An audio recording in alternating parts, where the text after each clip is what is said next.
사도행전 27장 1절부터 12절까지 우리가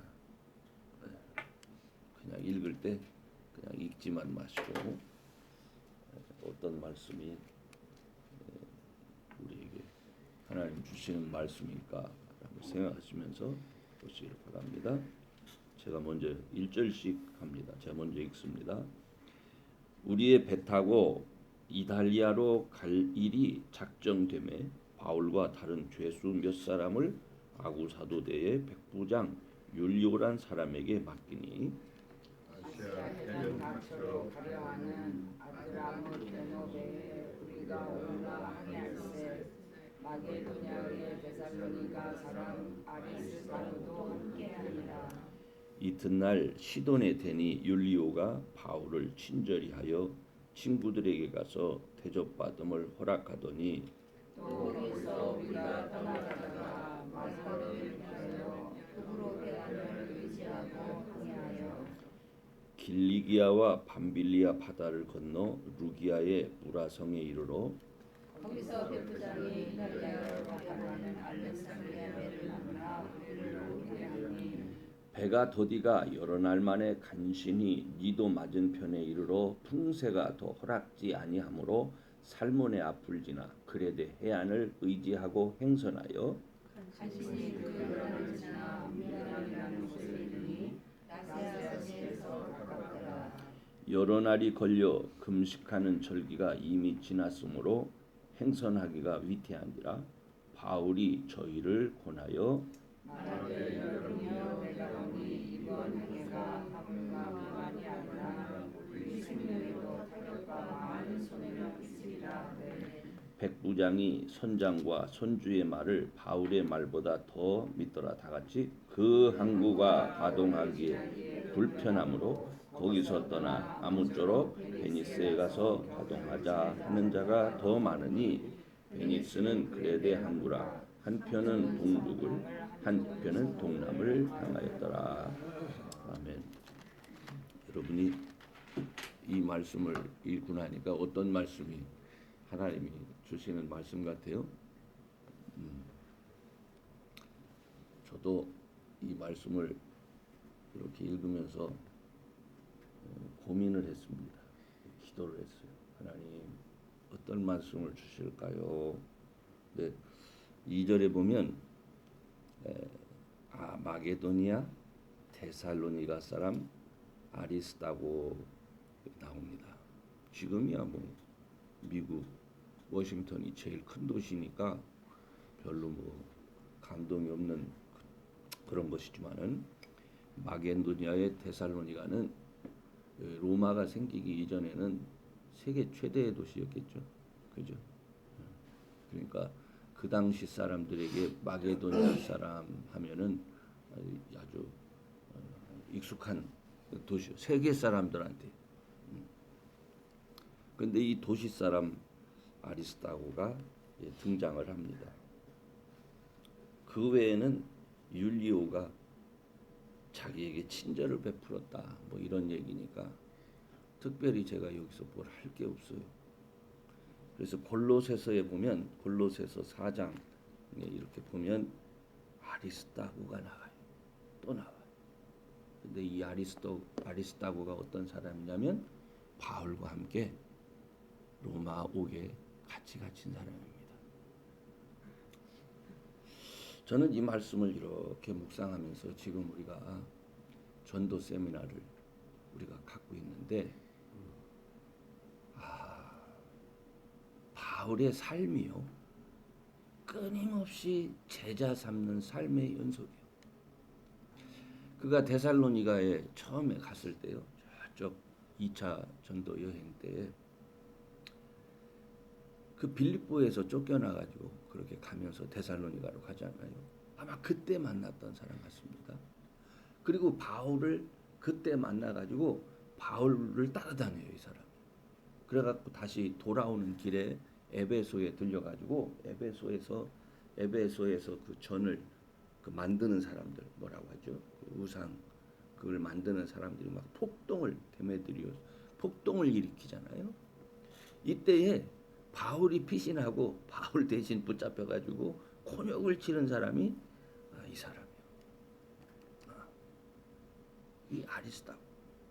그러니까 바울을 한번 만나고 나서 끊임없이 바울과 동행하면서 바울이 한 일이 뭘까? 제자 삼는 일을 한 거예요. 제자 삼는 일을 한 거예요. 믿음의 일꾼이 되어진 거예요. 제가요 이 말씀을 가만히 묵상하면서 나는 뭐 했다. 교회 분목으로 그렇게 한 10년을 임직을 했고 개척을 한다고 또 10년을 또 했고 또 미국에 와서 거의 20년의 기간을 이제 지났어요. 이 40년의 기간 동안 나는 뭐 했나? 이 질문이 되더라. 데살로니가에서 만났던 이 아리스다고는 어느덧 충성스러운 일꾼이 되어졌고 바울과 동행하면서 바울의 사역을 도울 만큼 그런 위대한 헌신자가 이미 돼 있었던 거예요. 그래서 저는 이 모습을 보니까 바울과 함께 있기만 하면 사람이 변하는 거예요. 바울과 접촉할 기회가 생기기만 하면 사람이 변하는 거예요. 저는 수많은 사람들이 하나님께서 일찍 기회를 주셔서 교회 안에서 일했고, 그죠? 저는 교회 안에서 자라났고, 뭐 중고등부, 대학부, 청년부, 저 많은 사람을 모으는 일에는 제가 조금 잘했어요. 근데 지금은 뭐 모으는 것도 못해. 그럼 뭐 했다. 그때 제가 딱 생각나는 게 내가 누구를 이렇게 정말 제자 삼았나? 누구를 내가 없어져도 이 세상에 없어져도 나를 대신해서 예수 그리스도를 말할 수 있는 자로 삼았는가? 이걸 곰곰이 생각해야 돼. 그냥 톡 하면은 사도 바울은 막 생각나잖아요. 그죠? 아굴라 부부 생각나죠? 로마에서 오자마자 업이 같아가지고 바울을 섬겨요. 뭐 처음부터 신앙이 좋았는지 어쨌는지는 몰라. 그러나 어쨌든 바울과 같은데 바울과 같은 업을 하면서 이 사람들이 딱 누구의 설교를 제일 먼저 들어봤죠? 아볼로의 설교를 제일 들었을 때 캐치되는 게 있어. 뭐가 캐치됐어요? 성령이 없는 거야. 이 아볼로는 예수님에 대해서는 잘 알아요. 선지자의 말씀을 통해서 너무너무 공중 앞에서 유일하게 예수님이 메시아다, 그리스도다라고 하는 것을 말해서 이긴 사람이니까. 그러나 이 사람은 누구의 침례밖에 몰랐어요? 요한의 침례밖에는 몰랐다. 그러니까 뭐가 없는 거예요? 성령이 없는 사람. 그래서 이 사람이 아볼로를 모셔다가 식사 대접을 하면서 얘기를 했겠죠. 아볼로 선생님, 참 당신은 훌륭하십니다. 그런데 자기들의 신앙생활 또 바울을 만나서 함께 사역했던 얘기를 했겠죠. 근데 그 특징이 뭐야? 바울의 특징이 뭡니까, 여러분? 성령의 나타남과 능력을 따라 일하는 거잖아. 아볼로 선생은 말씀을 참 잘하십니다. 우리 바울 선생님은 말과 지혜는 별로 자기 생각을 말씀하시지 않습니다. 그분은 성령의 나타남과 능력을 통해서 일하시는데 하나님 나라가 임하는 현장이 눈에서 목격됩니다. 이게 그래서 이 바울로에게 도전을 주고 바울로를 일꾼으로 세워가지고 그 사람을 고린도 교회에 어쨌든 사역자로 이렇게 만들게 되잖아요. 그렇죠? 뭐 그 사람들이 만든 건 아니겠죠. 하나님 뜻이 따서. 저는 이런 모습들을 보면서 우리는 그냥 사회에서 신학교 나왔다, 또 뭐 어디 나왔다 하면은 그걸 믿어주는 거예요. 그걸 일꾼이라고 믿어준 거예요.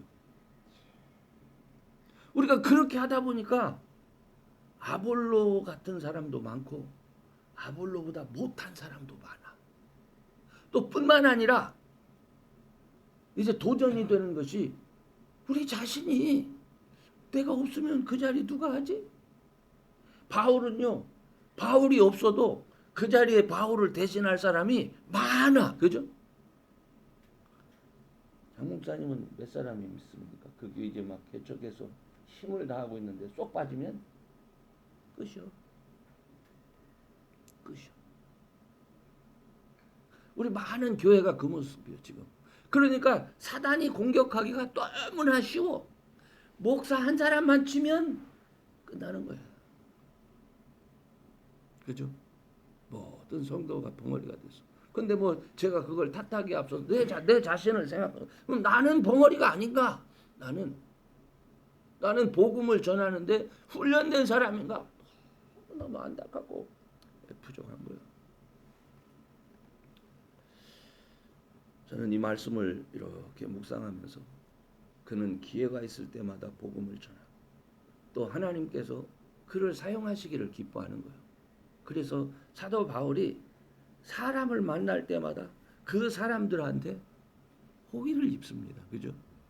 그래서 친구를 만나게 하고 또 친구들에 가서 대접받을 때 바울이 친구들한테 가서 대접받으면 우리가 이제는 바울에 대해서 쭉 읽다 보니까 바울은 사람 만나면 그가 할 일이 뭔지 우리가 알고 있어.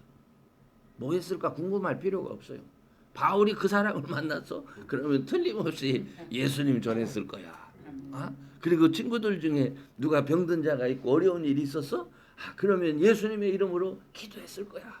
그리고 그 자리에는 분명히 성령 하나님의 역사가 있었을 거야. 우리가 기대가 되잖아요.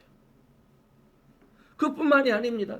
하나님께서 앞으로 해야 될 일도 미리 작정하고 계셔.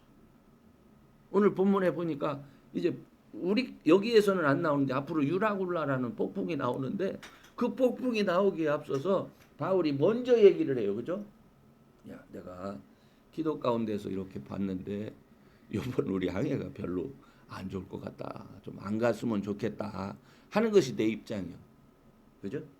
안 했으면 좋겠다 하는 것이 바울의 입장인데 그런데 뭐 너희들이 간다고 하면 가. 근데 분명한 것은 이때 이 어려운 일이 있다. 그죠? 그렇지만 세상 사람들이야 당연히 영적인 사람이 아니니까 영적인 사람의 말을 듣지를 않지. 그렇지만 이 사람들이 일을 당하면 누가 생각이 날까요? 바울이 생각이 나지. 그때 우리 바울 선생이 이렇게 얘기를 했는데 나는 그랬을까? 이제 거꾸로. 나는 내가 기도해 가는 가운데서 아무개 집사님, 아무개 권사님, 아무개 성도님 이렇게 사시면 별로 안 좋으셔. 물론 뭐 제가 점쟁이가 아닙니다. 하나님의 길은 사람의 생명을 가진 자의 길과 생명을 갖지 않은 자의 길은 뻔한 거요. 생명을 가진 자의 길은 꽃이 있고 열매가 있는 거예요. 생명을 가진 아는 자의 길은 그건 말라서 죽는 거예요. 비틀어지는 거예요. 그러니까 그건 예견이 되는 거지. 그러면서 그를 위해서 기도해 주실 때 그가 어려운 일 만나면 누구를 찾아오겠습니까? 목사님 기도 좀 해주셔야 되겠습니다. 그때 그 얘기를 할 수 있는 거 아닙니까? 근데 우리의 삶 가운데 그런 모습이 있었어요. 그리고 진지하게 우리가 매주일 설교를 물론 제 나름대로는 계획을 갖고 설교를 하죠. 우리 성도들을 보니까 요 부분이 부족하구나. 그래서 몇 달이 걸릴지는 모르지만 지금부터는 요것을 집중적으로 해야 되겠다.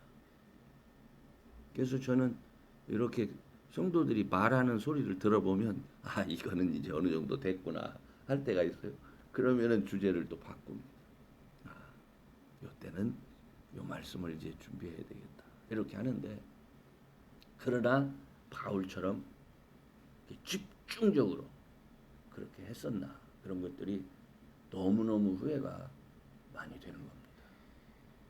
그래서 오늘 이 말씀을 이렇게 바울이 로마로 압송되는 과정 중에 지금 만난 사람과 있었던 일을 제가 이렇게 회상해 보면서 내가 목회자로서 혹은 성도로서 내가 이제 무엇하는 사람이어야 하는가 하는 것이 확실하게 드러내주는 그런 말씀이었어요. 그래서 저는 저와 여러분이 물론 우리가 예배드리는 한 마음으로 이렇게 모여서 예배하는 거 중요합니다. 하나님께서 우리를 창조하신 목적이 예배케 하기 위해서 우리를 창조하셨으니까 이거 중요해요. 그러나 우리에게 주어진 또 다른 사명은 예배하는 사람들을 만드는 일이 중요한 거예요. 그것을 가르쳐서 뭐라고 얘기하죠? 제자 삼는 일이라고 그렇게 가르치는 거 아니겠습니까? 그래서 여러분 앞으로는 제가 이번에 세미나 배우면서 제자 삼을 때 가장 좋은 사이즈가 1대1. 그죠? 더 좋은 사이즈가 두 사람이 한 사람 가르치는 거. 근데 우리는 목회만 하던 사람이라 한 사람 놓고 가르치려면 성이 안 차. 그죠? 좀 많아야 돼. 너무너무 우리 자신을 돌아보게 하는 생각이었습니다. 그리고 승법, 승법도 가법, 야 그거 그 말 자체가 처음이기도 했거니와 도전이 됐어요. 빌리그레함 스타일의 전도 방법, 빌 브라이트 스타일의 전도 방법, 부흥의 스타일이냐, CCC 스타일이냐, 간단히 얘기하면 그렇죠. 결국 지금까지도 힘있게 작동하는 게 무슨 스타일입니까? 스타일이라고 표해서 1대1 제자가 이렇게 중요한 거였구나. 여러분 우리 모두가 하나님 앞에 그래 하나님 내가 내 가정이 됐었던 내 주변에서 만난 사람이 되겠던 일단은 이 한 사람에게 나에게 만나는 한 사람을 그 영혼을 귀히 여겨서 그를 주님의 제자로 만드는 내 제자 만드는 거 아닙니다. 한 6개월만 있어도 그가 이미 다른 사람한테 제자를 만들고 있는 사람을 만들어야 돼 우리가. 그렇죠? 몇 년이 있어도 제자가 하나도 없어. 자기 하나 신앙 지키기도 어려운 사람을 만들었다니까 우리가. 너무나 안타깝고 그렇습니다. 그래서 여러분 하나님 물론 우리가 귀한 능력도 있어야 되지만 그러나 우리의 사역이 정말 제자 삼는 일에 집중할 수 있게 해주세요. 그리고 이제 우리의 생각이 바뀌어져서 정말 하나님 나라 그래서 많은 사람들이 주님을 어디든지 자기가 있는 곳에 예배처가 있으면 가서 예배 드려야지. 요즘에는 멀어서 안 나온다고 하면은 그럼 가까운 데 가서라도 예배를 드려야지. 그렇잖아요. 예배 드리는 것 자체가 어려운 참 답답한 그런 세상을 우리가 살아가고 있습니다. 그래서 저와 여러분이 제자 만들어서 그들로 하여금 예배하고 우리 교회가 또 이 장소가 제자 훈련의 귀한 참 핵으로 그렇게 쓰임 받을 수 있기를 주의 이름으로 축원합니다.